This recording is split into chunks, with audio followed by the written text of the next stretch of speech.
여러분 안녕하세요. 자, 오늘은 지난 시간에 뒤를 이어서 고구려의 발전, 그 다음에 백제의 부흥, 그리고 신라의 발전과 관련된 내용에 대해서 나갈 수 있으면 나갈 수 있는 데까지 한번 진행을 한번 해보도록 하겠습니다. 자, 여러분들 TE노트 잘 작성하고 있죠? TE노트와 관련해가지고서 선생님이 공지사항에다가 예시를 지금 현재 올려놓은 것이 있으니까 한번 확인해가지고서 여러분들이 한번 잘 작성을 해볼 수 있기를 바랍니다. 자, 그렇다고 한다면 지금부터 본격적으로 이제 수업에 들어가도록 하겠습니다. 여러분들 프린트 4페이지에 해당되고 교과서는 48페이지에 해당됩니다. 먼저 1번. 자, 고구려 동북아시아의 강대국이 되다. 1번에 영토를 크게 넓히다에 대한 내용을 보면 다음과 같습니다. 당시 중국은 몇백 년에 걸쳐 가지고서 중국의 남쪽과 북쪽이 갈라지는 그런 상황이 벌어졌었어요. 56국을 포함해서 중국의 북쪽에는 바로 북이 이런 나라들이 계속해서 등장하게 되는데, 이런 대부분의 나라들을 일컬어서 우리는 뭐라고 부르냐면 북쪽에 있었던 여러 개의 중국의 왕조들을 일컬어서 북조라고 이야기를 하고요. 남쪽에는 이들을 피해 가지고서 남쪽으로 도망갔었던 한족의 왕조가 있었습니다. 이 한족의 왕조를 일컬어서 우리는 남조라고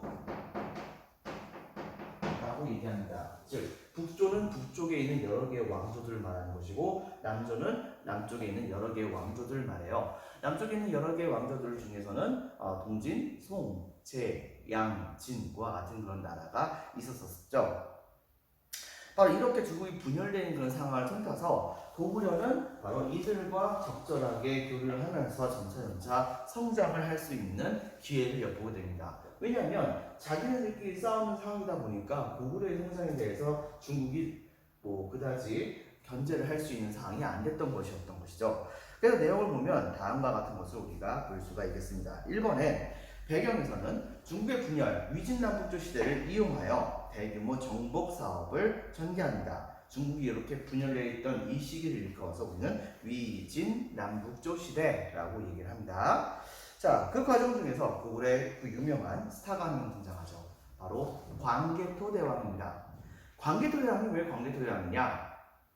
여러분들 알다시피 광개토, 즉 넓은 영토를 개척한 그런 왕이기 때문에 광개토라고 하죠.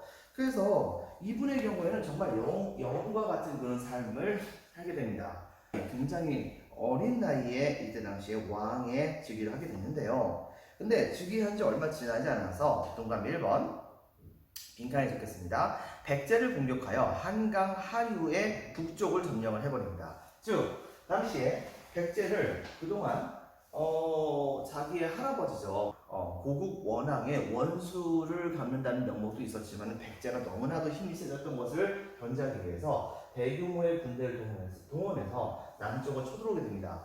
그때 당시에 이 백제의 경우에는 광개토 대왕의 공격을 막아내기 위해서 나름대로 대비를 열심히 해놓긴 했었지만 이것이 제대로 먹히지 않았었어요. 그러다 보니까 황해도까지 먹었었던 백제의 영토가 점차 밀리게 돼가지고서 순식간에 황해도를 다 뺏기고, 그 다음에 경기도까지 올라와서 심지어는 서울의 한강 근처까지도 쳐들어오게 됩니다. 근데 한강 바로 밑에가 백제의 수도였었던 위례성이었었잖아요.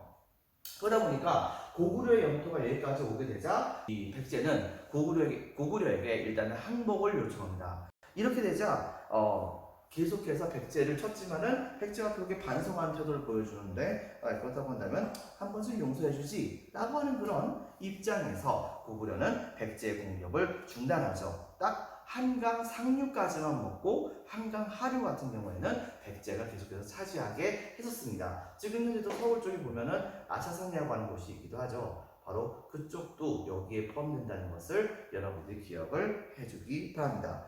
두 번째, 동감 2번.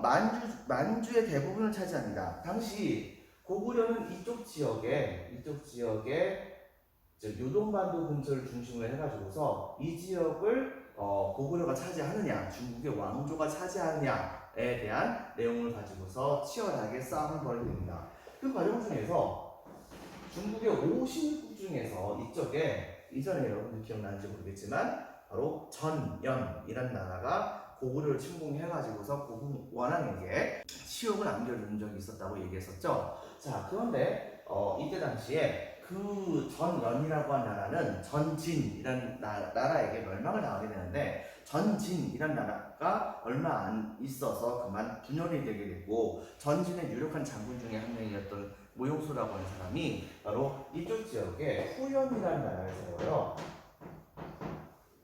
이 후연이라는 나라를 세웠는데, 이 후연이라는 나라와 치열하게 싸워가지고서 요동을 두고서 정말 치열하게 싸움을 벌이겠고, 이 싸움에서 최종적으로는 고구려가 대략적으로 승리하는 모습을 우리가 가졌다고 볼 수가 있겠습니다.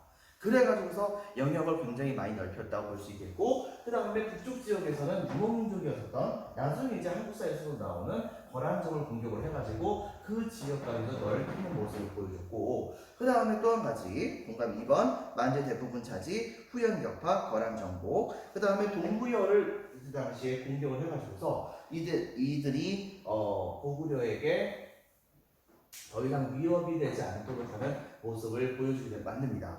이렇게 해가지고서 공격을 해나가는 모습을 보여주게 됐었죠. 동남이 3번 바로 동부여 정복. 그 다음에 이렇게 해가지고서 영역을 많이 넓힌 상태에서 그냥 이제 오랜만에 좀 쉬어볼까 하고서 바로 국내성이라고 하는 곳으로 돌아가려고 했었는데, 저번 시간에 선생님이 설명했다시피 신라 쪽에서 내무왕이 뇌물을 가지고서 바로 우리 좀 도와달라고 요청을 하게 됐던 것입니다. 알다시피 왜군이 이때 당시에 신라의 국경선에 가득 찼다라고 한 얘기를 듣게 되자, 이것은 또 얘네들 이 내무랑 니네가 우리한테 신하로서 자청을 했는데, 신라가 고구려에게 신하로서 자청을 했는데 이 신하의 어려움을 왕이 내비두면 안 되겠지라고 생각한다는 명목으로 이때 당시에 이 광개토 대왕은 군대 5만 명을 시켜가지고 신라의 국경선에 가득 차 있었던 외인들을 전부 다 밟아버렸고, 밟아간 김에 가야도 같이 공격을 해서 금강가야라고 하는 바로 가야의 맹주국까지도 사실상 거의 이제 나란 존속을 시켰지만, 그렇지만 그들을 굉장히 힘을 약화시키게 만드는 상황을 벌이게 만든 것입니다. 동감이 5번. 왜를 추격하는 과정에서 동감이 4번. 자, 신라 내무랑의 요청으로 신라에 침공한 빈칸에 적혔습니다. 왜를 격퇴하며 입줄. 네, 동감이 5번. 왜를 추격하는 과정에서 가야의 맹주국 금강가야까지 약화시킵니다. 그리고 동감이 6번. 그리고 스스로 보통 황제들은 말이죠, 여러분들. 황제들은 하늘의 명령을 들어서 세상을 다스리는 사람으로 인식이 됩니다. 근데 하늘의 명령을 어떻게 들었는지 우리는 잘 모르잖아요. 때문에 바로 황제들은 당시에 흘러가는 시간에다가 이름을 붙여요. 예를 들면 이런 식이죠. 내가 올해 황제가 됐어요. 그렇다고 한다면 바로 지금부터 이 해의 이름을 명성이라고 짓는다고 치자. 자, 이렇게 한다고 한다면, 명성이라고 한다면 바로 그 다음에서부터는 명성 1년, 명성 2년, 명성 3년 이런 식으로 날짜를 세게 만든 겁니다. 이른바 시간에다가 이름을 붙였다고 볼 수가 있는 것이겠죠. 근데 그때 당시에 바로 이 광개토 대왕은 스스로 이 고구려만의 연호를 붙여요. 그것이 바로 뭐냐면 영락이라고 하는 연호입니다. 그래서 이 광개토 대왕을 영락대왕이라고 얘기를 하기도 하죠. 이렇게 해가지고서 광개토 대왕은 열심히 정복 전쟁을 펼쳐 나갔습니다. 그런데 말이죠, 문제가 있습니다. 옛말의 얘기를 미인하고 그 다음에 영웅은 박명이라고 하는 말이 있습니다. 즉 미인은 명이 짧고 영웅도 명이 짧다라고 하는 말이 있어요. 무슨 말이냐? 당시에 바로 이 광개토 대왕은 40세가 되기 전에 죽음을 맞이하게 됩니다. 왕이 된 그럼에도 불구하고 몇십 년 동안 왕이 됐었다는 건데, 근데 뒤집어 얘기하면 굉장히 어린 나이에 왕위에 올라갔다는 것을 우리가 찾아볼 수가 있는 것이겠죠. 그래가지고서 광개토대왕이 그렇게 왕위에서 이제 죽은 다음에 그 뒤를 이어서 왕위를 차지한 사람은 바로 광개토대왕의 아들 장수왕이었습니다.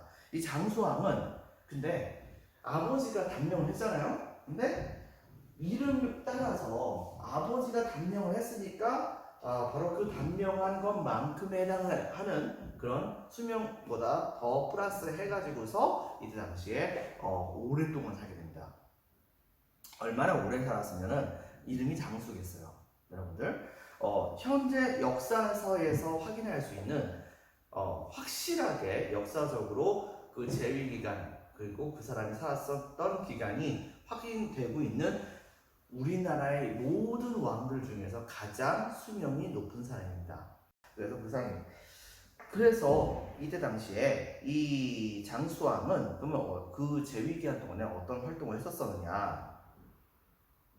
2번 수도를 평양으로 옮기고 남쪽으로 진출하다. 에서 보면 배경에서는 중국의 남쪽 및 북조와 각각 교류하면서 외교적 안정을 추구했습니다. 무슨 말이냐면 드디어 북쪽을 완전하게 통일하는 왕조가 하나 등장이 됐어요. 즉 후연도 얼마 후에 멸망을 당하고 북조 지역을 즉 중국의 북부 지역을 대략적으로 통일하는 왕조가 등장했으니 그 왕족은 이름하여 바로 북위라고 하는 나라입니다. 이 지역을 전부 다 장악을 다 했거든요.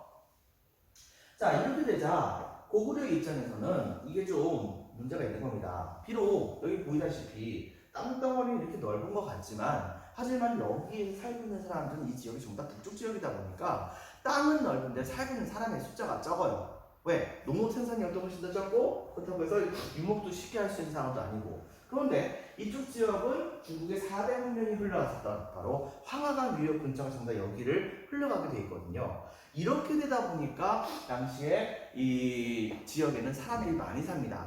그러다 보니까 고구려는 이 북위를 무시할 수가 없었죠. 그렇지만 순수한 중국의 문물을 보유한 지역은 남조에 해당되는 나라들입니다. 동진, 송, 제, 양, 진과 같은 나라가 있었기 때문에 그렇기 때문에 이 고구려는 당시에 먼저 고개는 숙입니다. 이 북위에게 고개는 숙여서 스스로 신하를 자청한다고 얘기는 했었죠. 하지만 만약에 북위가 좀 고압적인 자세로 나타난다라고 한다면 가차없이 남쪽에 있는 왕조에게 충성을 바치겠다고 얘기를 하고서는 북위와의 관계를 끊어버릴 수도 있는 그런 태세를 전부 다 취했었습니다.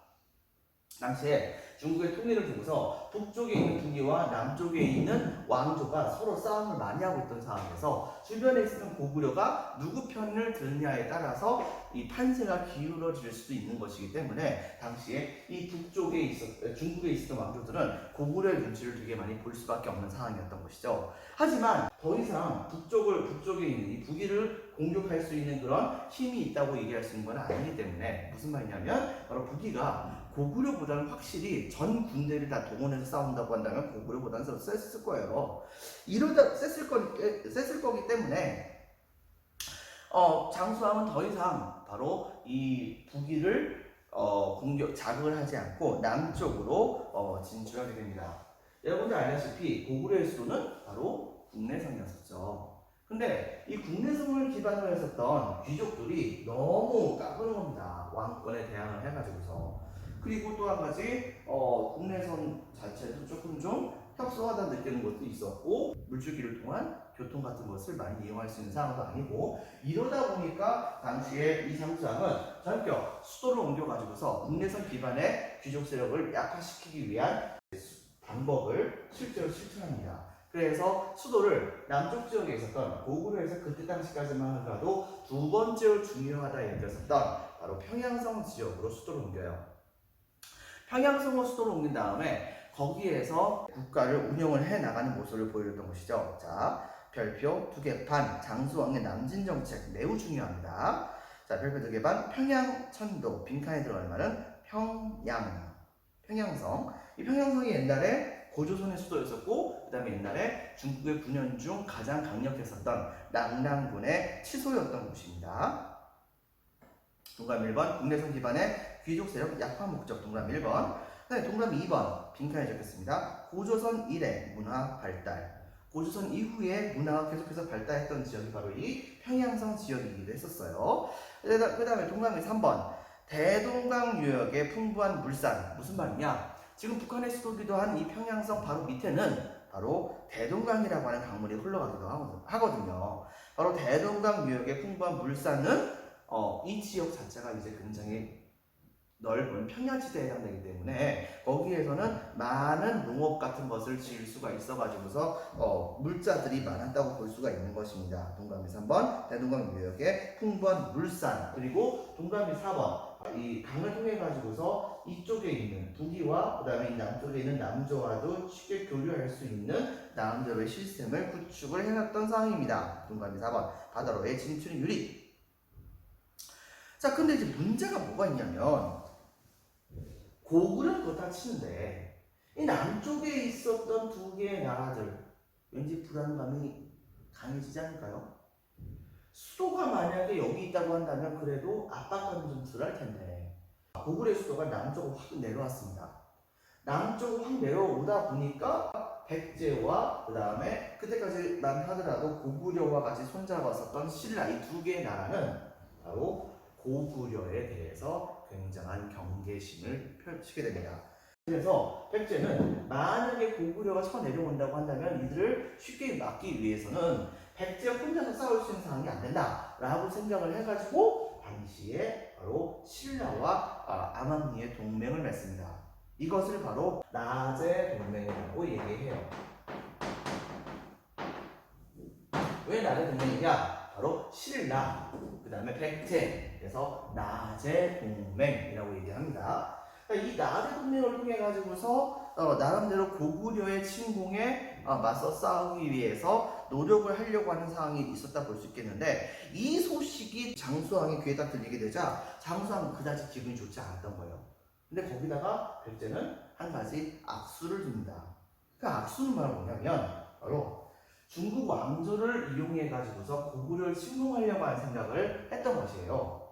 즉 백제의 왕은 바로 북위의 황제에게 편지를 보냅니다. 어느 날 편지를 보내서 이런 식으로 이제 표문을 올리죠. 바로 황제 폐하, 정말로 폐하께서 북중국을 통일하신 것을 정말로 축하드립니다. 그런데 말입니다. 제가 평상시에 황제 폐하를 위해서 이렇게 조국을 바치려고 해도 고구려가 중간에 자꾸만 건방지게 막고 있습니다. 그런데 이 고구려는 지금 현재 황제 폐하에게도 너무나도 건방지게 대하고 있지 않습니까? 지금 현재 고구려 왕인 장수왕은 바로 원래 수도였었던 바로 국내성에서 평양성으로 옮겨가는 과정 중에서 국내에서 많은 이 귀족들의 반발이 있게 되자 그 귀족들을 전부 싹 다 죽여버림으로써 자신의 의지를 관철하려고 하고 있습니다. 이것은 국가가 분열되고 있는 거 아닙니까? 그러니까 폐하에게 한 가지 제안을 합니다. 그것은 바로 뭐냐? 즉 국가 분열 상태에 있는 고구려를 이 폐하께서 군대를 동원해서 공격을 하신다고 한다면 우리 백제는 폐하와 같이 이제 손을 잡고서 고구려를 한꺼번에 공격하도록 하겠습니다. 만약 양쪽에서 같이 군대를 동원해서 공격을 한다고 한다면 고구려는 양쪽을 막지 못해서 쉽게 무너지지 않겠습니까? 라는 식의 내용의 편지를 보냅니다. 여러분들 나름 그럴듯하죠? 근데 여기서 문제가 있습니다. 이미 고구려가 강성하다는 것을 북이가 알고 있었거든요. 거기다가 지금 나라 전체, 중국 전체를 통일한 지 얼마 되지 않는 상황에서 괜히 군대를 동원해서 고구려 공격했다가 이건 잘못하면 벌집 수준인 겁니다. 때문에 이때 당시에 북이의 황제는 바로 백제에게 편지를 보내죠. 백제 왕이여, 그대가 우리가 북중국을 통일한 다음에 이렇게 충성을 바치는 편지를 보내준 거 정말 감사하다. 신하된 도리를 정말 잘했어. 그리고 그대가 얘기했던 대로 고구려가 굉장히 건방진 건 사실이다. 그런데 말이다. 솔직히 비록 고구려가 건방지긴 하지만 황제를 대하는 예를 지금도 단 한 번도 어긴 적은 없었다. 꼬투리가 없었다는 얘기예요. 두 번째, 너희 백제나 그 다음에 고구려 둘 다 황제의 입장에서는 자식과 같은 존재다. 이게 뭔 소리입니까? 자식과 같은 존재다. 그러니까 너희 둘끼리 부모의 마음에서 형제들이 그렇게 싸우는 것을 그다지 내가 좋게 생각하지 않는다. 그러니까 백제여, 괜히 고구려 공격할 생각을 하지 말고 그냥 고구려하고 잘 지내도록 하여라. 뭐 이런 식의 편지를 보내는 겁니다. 여러분들, 이렇게 편지를 딱 받는 그 백제 왕 열받을까요? 안 받을까요? 당연히 열받겠죠. 자신의 계략이 실패를 하게 되고 오히려 자기가 지금 먼저 자식과 같은 그런 존재로서 밑에 있는 존재로서 엄청나게 차별받았다는 생각에 그 다음부터 열받았던 백제는 그 다음부터는 북위에게 절대로 조공을 바치지 않습니다. 대신에 남조, 북위의 경제 관계였었던 남조와 교역을 많이 하게 되죠. 근데 문제는 뭐냐? 이 비극의 시작은 여기서부터 시작합니다. 바로 얼마 후에 고구려의 사신이 북위의 황제를 만나러 왔어요. 그런데 북위의 황제는 바로 이 고구려의 사신에게 백제의 왕이 보냈었던 국서의 내용을 그대로 보여줍니다. 그 다음에 어떤 일이 벌어질까요?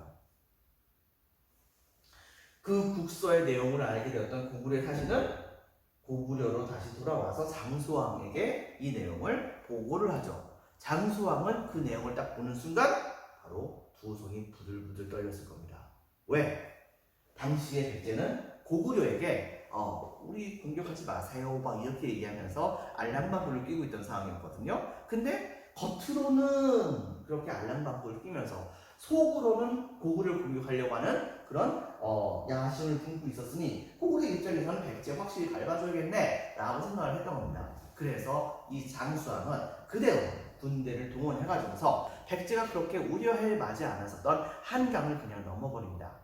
그 다음에 백제의 수도였었던 한성 위례성을 갑작스럽게 공격을 하게 됐던 것이죠. 문제는 이거에 대한 이제 대비가 백제가 그다지 많이 있지 않았던 상황이었던 겁니다.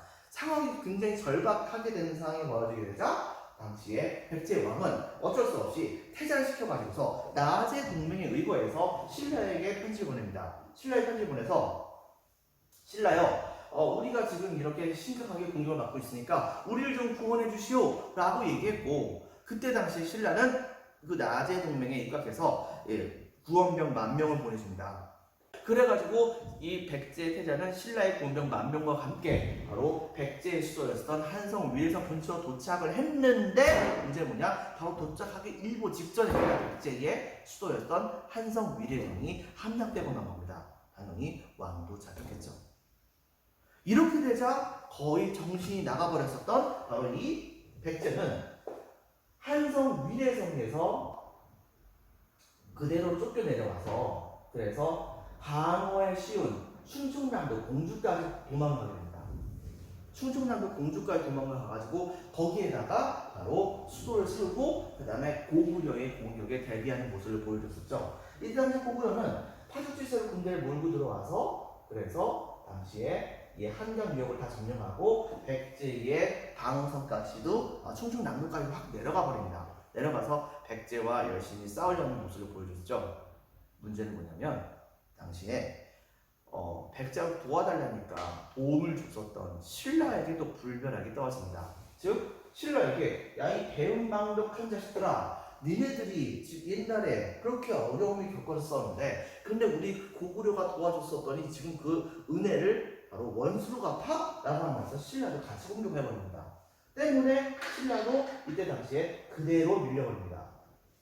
그대로 밀려버려서 당시에 영역을 거의 가야 수준이라고까지 볼 수 있을 정도로 이렇게 확실하게 밀려나게 되는 그런 상황이 벌어지게 됐던 것이죠.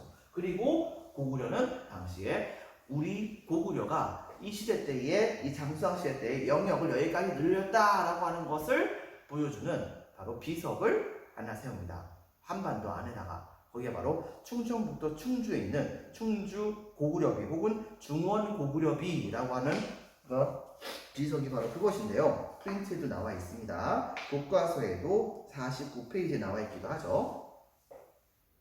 자, 그래서 영역을 확실하게 넓히게 됐던 겁니다. 그래서 여러분들 이때 당시에 이 백제 왕은 이 수도가 함락을 당한 다음에 장수왕에게 잡혔겠죠? 잡힌 다음에 그 다음에 그대로 목이 잘립니다. 죽임을 당하게 된 것이죠. 여러분들 백제왕 정말로 괴로웠겠죠. 그래서 백제왕은 괴로워요. 정말로 괴로워요. 근데 괴짜는 아닙니다. 실제로는 괴로왕이라고 합니다. 괴로왕이라고 하는 그런 왕 절대 잃어버리지 않겠죠. 바로 이런 괴로왕도 전사를 당하게 되는 사태가 벌어지게 됐던 것입니다. 자, 먼저 보겠습니다. 한반도 중부까지 영토 확장. 신라와 백제가 빈칸에 적혔습니다. 나제 동맹을 통해 대항하자. 밑줄입니다. 밑줄. 백제 공격, 백제 한성 공격, 괴로왕 전사 및 그 다음에 신라 압박. 이렇게 되면서 이 고구려는 한반도 중부 지역 충주까지 충청북도 충주입니다. 영역을 확대해 나가는 모습을 보여주게 됩니다. 이것을 나타낸 것이 그 이름도 유명한 충주 고구려비라고 하죠. 충주 고구려비 박스 찾으시기 바랍니다. 자, 그 다음에 동그라미 3번의 결과에서는 동그라미 1번 삼국 간의 항쟁에서 주도권을 장악하죠. 즉 고구려가 영역을 확대했을 때 실제로 보세요.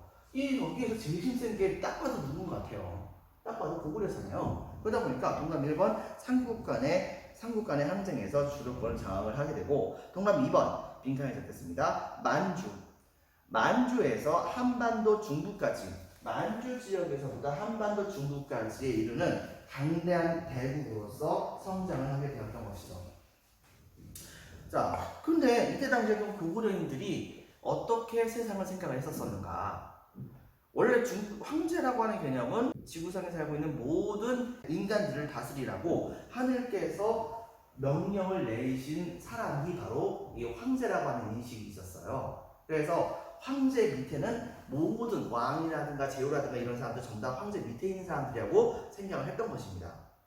그런데요, 고구려는 여기에서 이런 생각을 합니다. 보통 황제는 중국에서 황제가 나오죠.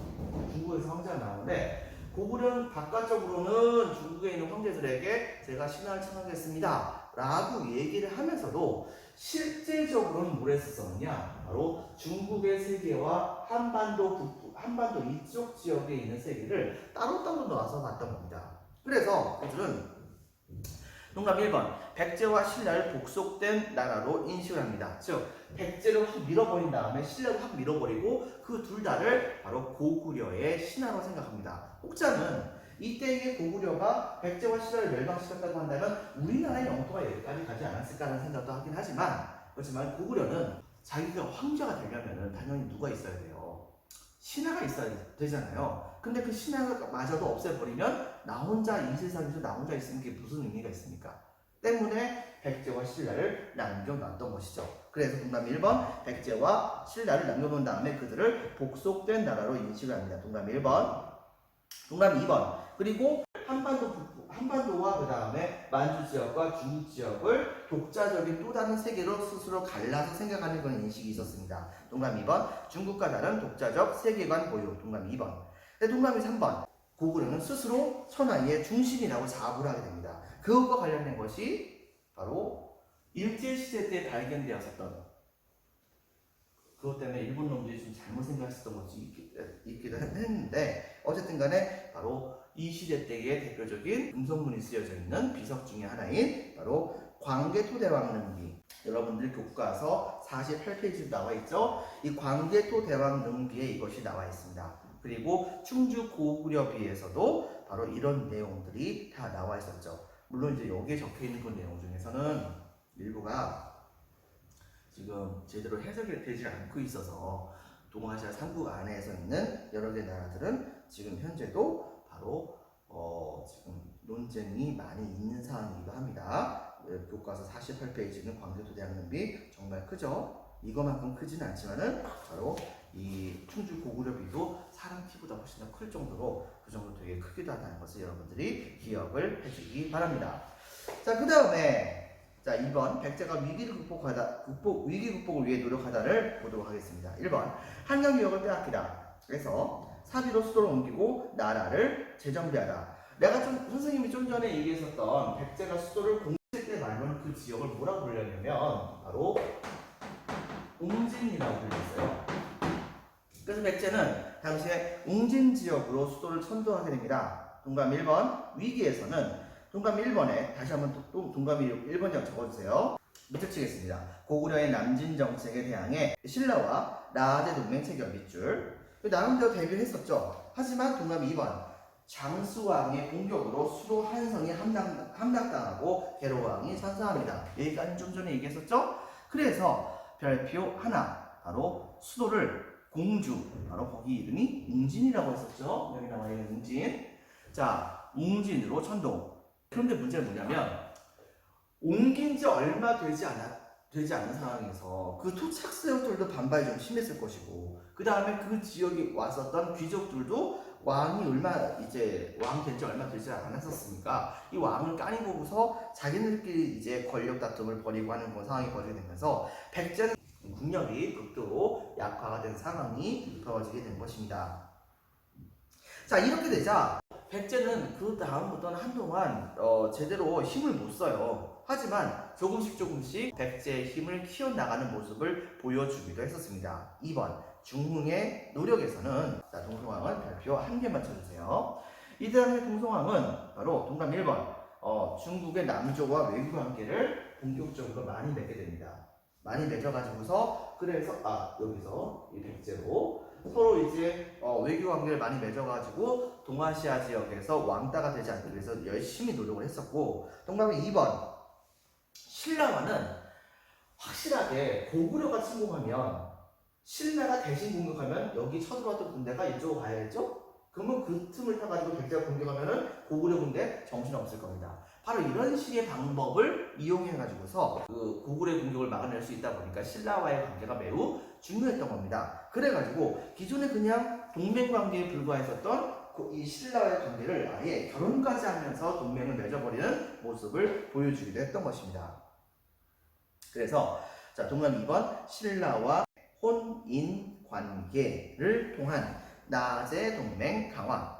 동그라미 3번 그리고 이 새롭게 수도로 옮겼었던 웅진 지역에서의 신진 세력들과 같이 이들을 되게 많이 등용을 해가지고 토착 세력의 협조를 적극적으로 수용을 하려고 노력을 했었습니다. 별표 한 개만 무령왕.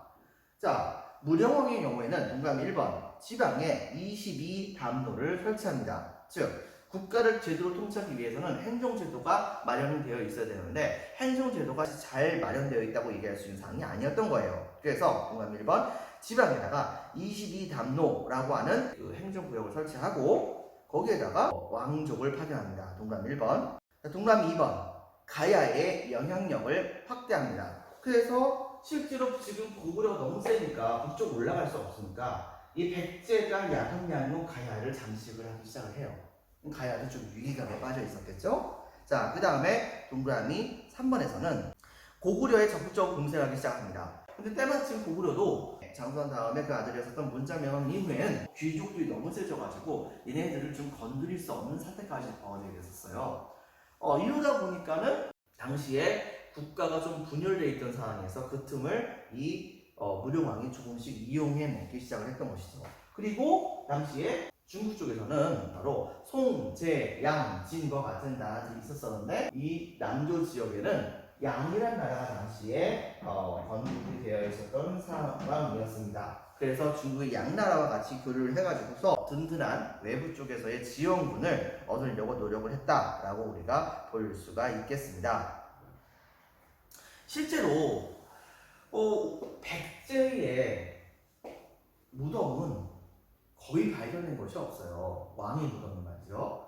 고구려의 무덤도 실제로 고구려의 장군총이라고 하는 무덤은 아마도 장수왕의 무덤이 아니겠는가라고 생각이 되어지기도 하고, 그 다음에 태왕릉이라고 하는 것도 이제 광개토 대왕의 무덤이 아니겠는가 생각이 되어지고, 신라 같은 경우는 되게 많이 있죠. 아예 경주 지역에. 근데 백제는 거의 발견된 것이 없었거든요. 근데 우리나라에서 박정희 정권 시기 때에 어느 날 갑작스럽게 우연치 않게 발견되었던 무덤이 하나 있습니다.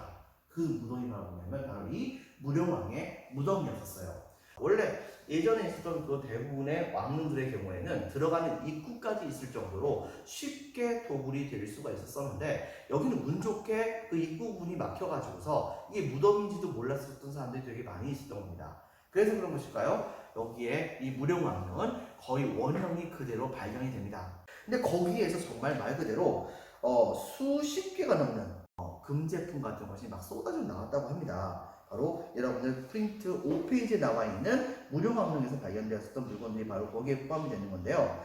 되게 독특한 것 중에 하나는 당시에 무령왕의 경우에는 무덤 자체를 벽돌로 만들었어요. 벽돌을 만들어 가지고서 그것을 하나하나 껴 가지고서 이렇게 무덤의 형태를 만든 형태를 우리가 볼 수가 있는 것입니다. 때문에 이런 벽돌 무덤은 원래 우리나라에는 없는 것인데 무덤이 여기서 발견됐다는 것은 당시에 벽돌 무덤이 유행했었던 양나라, 중국의 양나라와 같이 백제가 얼마나 글을 많이 했었었는지 우리가 알 수가 있는 것이겠죠. 바로 그런 점을 여러분들 같이 기억을 해주기 바랍니다.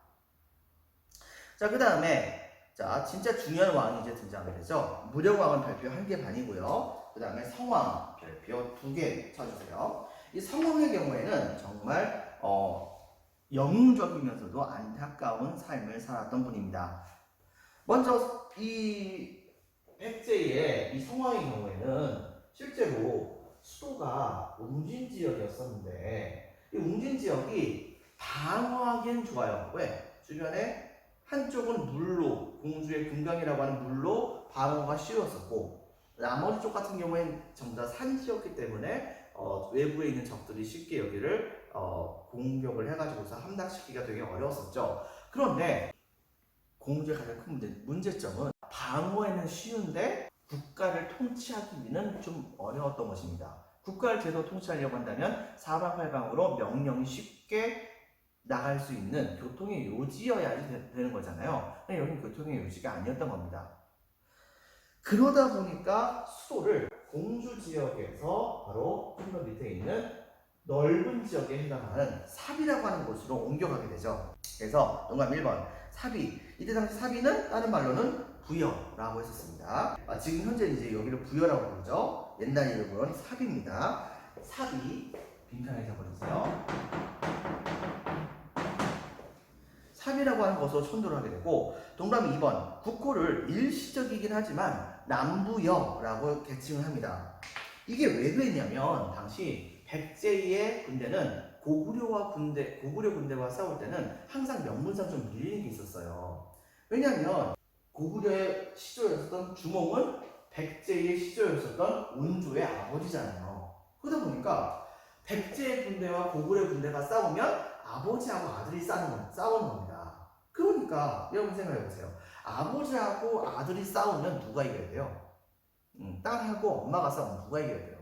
당연히 아빠, 엄마가 이겨야 되는 게 당연하죠. 그러다 보니까는 이게 백제가 승리했을 때도 왠지 기분이 좀 찜찜한 겁니다.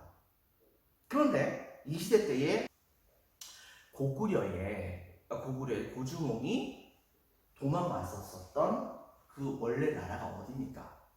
북방에 있었던 부여라고 하는 나라가 있었죠? 근데 요때쯤엔 아예 부여가 사실상 고구려에게 흡수를 당합니다. 부여가 고구려에게 흡수를 당하게 되자 백제가 스스로 멸망한 그 부여를 계승하겠다는 명목으로 스스로 부여라고 칭합니다. 이른바 남쪽에는 부여다 라고 해서 남부여라고 친 거죠. 백제는 한순간에 아들 국가에서 한순간에 할아버지 국가가 변신하는 거예요. 그렇다고 한다면 그 다음부터 백제는 고구려와 싸울 때 할아버지 국가로서 아버지 국가를 내놈 이렇게 할 수 있는 거잖아요. 바로 이런 사정이 있기도 했었다는 것을 여러분 기억해 주기 바랍니다. 동그라미 2번 국호를 일시적으로 남부여로 계칭. 동그라미 3번 그리고 국가의 조직을 훨씬 더 정비를 잘합니다.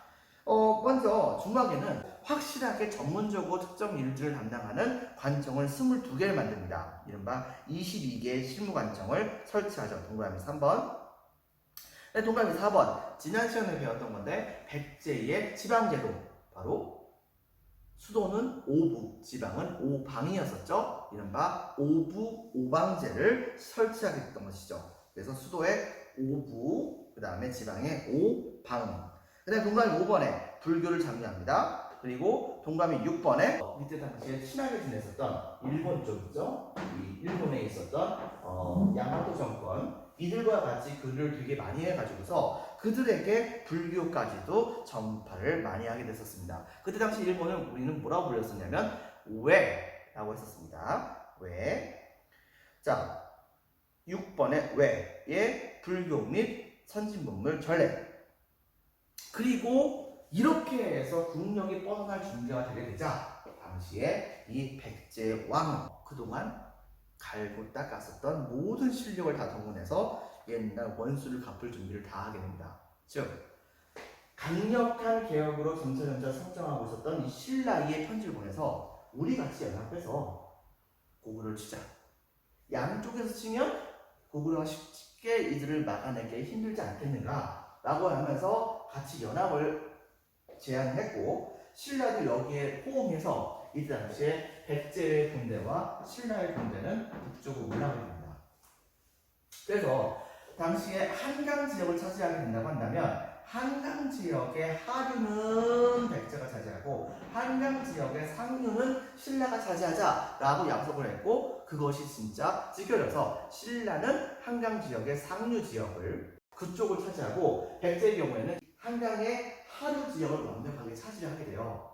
그리고서 양쪽은 축제 분위기에 있었습니다. 고구려는 이들을 쉽게 막아내지 못해서 일방적으로 군대를 뒤로 밀릴 수밖에 없던 상황이었는데 그 과정 중에서도 왕과 귀족들끼리 서로 많이 싸우는 바람에 이들에게 쉽게 대처할 수 있는 상황이 아니었어요. 여기까지는 좋았습니다. 동감이 7번 신라와 같이 한강 유역 일시 탈환. 여기까지 좋았죠. 그런데 가장 믿었던 친구가 배신을 해버린 겁니다. 바로 이때 당시에 이 신라의 왕이었던 진흥왕이 계속해서 백제 손잡고서 열심히 위쪽으로 공격하러 갔는데 열심히 위쪽으로 공격하는데 갑자기 고구려 쪽에서 사신이 한 명 오는 거예요. 신라 쪽으로 왔던 건데 신라에게 이렇게 얘기하는 겁니다. 아 옛날에 우리 고구려가 신라 되게 많이 도와줬잖아. 신라 니네들 왜 그래? 더 이상 쳐들어오지 말자. 우리 그냥 화평하게 지내도록 하자. 뭐 이런 식의 편지를 보냈던 거예요. 그러자 신라의 진흥왕은 꺼져. 이렇게 얘기했던 거죠. 근데 이렇게 해서 물러났으면 상관이 없었는데 갑작스럽게 이 신라에게 고구려가 다음과 같은 제안을 합니다. 만약에 신라가 공격을 멈추게 된다고 한다면 바로 옛날 동해와 옥조가 있었던 이쪽 지역을 싸우지 않고 그냥 신라에게 줄게 이렇게 얘기를 한 거예요. 그런데 신라가 갑자기 혹해집니다. 굳이 피를 뿌릴 필요 없이 한순간에 이 지역까지 영역을 확장할 수 있으니까. 그래서 신라는 당시에 오케이 라고 얘기했고 그 결과 신라는 이쪽 지역을 완전히 신라가 차지하게 됩니다. 백제 몰랐어요. 그런데 그렇게 하고 나서 본격적으로 신라는 이 고구려와 싸움을 중단합니다. 그런데 문제는 백제입니다. 갑자기 군대가 2배 오는 거예요. 근데 그 이유는 모르겠어요. 사실 그 진짜 이유는 신라와 싸움을 벌였었던 고구려 군대가 백제 쪽으로 건너갔기 때문이었던 거죠. 어쨌든 간에 이유는 모르겠지만 그래도 열심히 싸우고 있어가지고 당시의 전선은 백제 군대와 고구려의 군대가 막상 막하의 상황으로서 다툼을 벌이고 있던 상황이었는데 근데 그 모습을 조금씩 힘을 비추고 있었던 신라의 진흥왕이 쫙 쳐다보니까 왠지 여기서 뭔가 하면은 그림이 나올 것 같은 거예요. 그래가지고서 어떻게 할까 고민하다가 이 신라의 진흥왕은 백제는 신라의 군대에게 한강 유역을 다 뺏겨버리게 됩니다.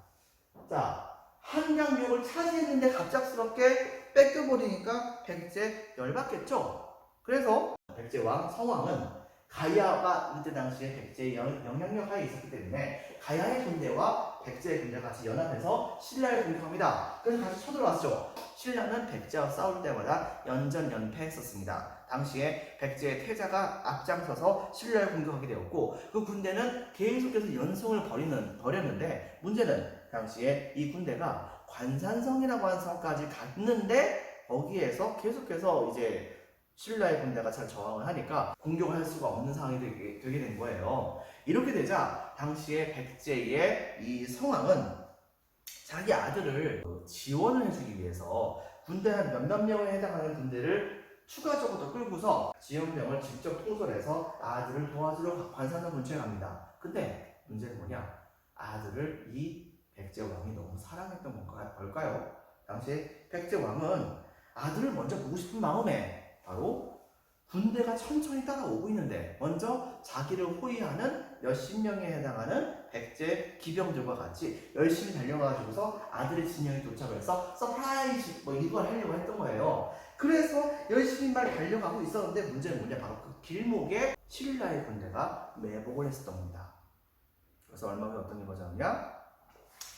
매복지에 백제의 군대가 딱 도착하는 순간 갑작스럽게 양쪽에서는 화살이 비오듯이 쏟아지게 됐고 그 결과 백제의 호위병들은 전원 다 전사합니다. 그리고 백제왕은 그대로 사로잡히게 되죠. 그리고서 바로 신라의 장군이 백제왕한테 다가가서 딱 보더니 갑자기 절을 합니다. 이거 왜냐? 알고 봤더니 이 장군은 백제 출신의 장군이었어요. 그런데 어쩔 수 없는 상황에서 그만 신라에게 항복을 했었었는데 백제 왕은 어쩔 수 없는 상황이었다는 것을 전혀 고려하지 않고 열받아가지고서 이 신라로 넘어간 백제 장군의 가솔들을 전부 다 죽여버리게 됐던 겁니다. 그렇게 됐기 때문에 이 신라의 장군은 첫 번째 바로 자신의 옛 상관이었던 백제 왕을 딱 만나게 되자 왕을 만난다는 그런 예법으로서 절을 한번 합니다. 하지만은 자기의 자식들을 죽였기 때문에 바로 백제 왕의 얼굴에다 침을 칵 하고 뱉어버려요. 그 다음 어떻게 하느냐? 그 자리에서 백제 왕의 목을 잘라버립니다.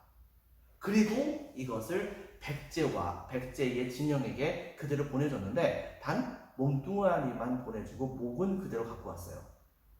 그러자 백제 군대는 왕이 갑자기 죽었기 때문에 순식간에 패배해서 허물어지게 됩니다.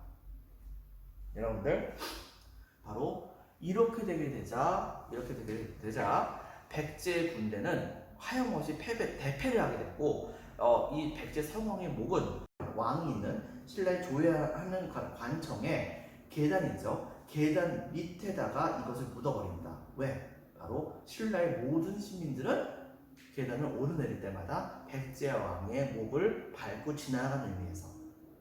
근데 웃긴 게 뭐냐면 백제 군대가 대패했다고 했었잖아요. 근데 실제적인 군대 손실이 별로 없었어요. 왜냐? 백제 군대 대신에 죽었었던 군대가 있었기 때문이죠. 그게 바로 누구냐면 바로 당시의 가야의 군대였습니다. 가야의 이때 당시의 연맹국가는 가야 연맹의 맹주는 대가야라고 하는 나라였는데 대가야의 군대가 백제 군대 대신 다 죽은 거예요. 결과적으로 군대를 거의 다 잃어버렸던 이 대가야는 최종적으로는 신라에게 함락을 당하게 됩니다. 그러면서 이 시대가 끝이 나게 됐던 것이죠. 여러분들 보겠습니다. 동그라미 8번 한강 유역을 빼앗긴 후 복수전에서 전사 관산선 전투 나제동맹 결결 이러면서 백제와 그 다음부터는 고구려가 힘을 합쳐서 신라에게 대항하는 모습을 보여주게 됩니다. 자, 오늘은 여기까지 하도록 하겠습니다. 감사합니다.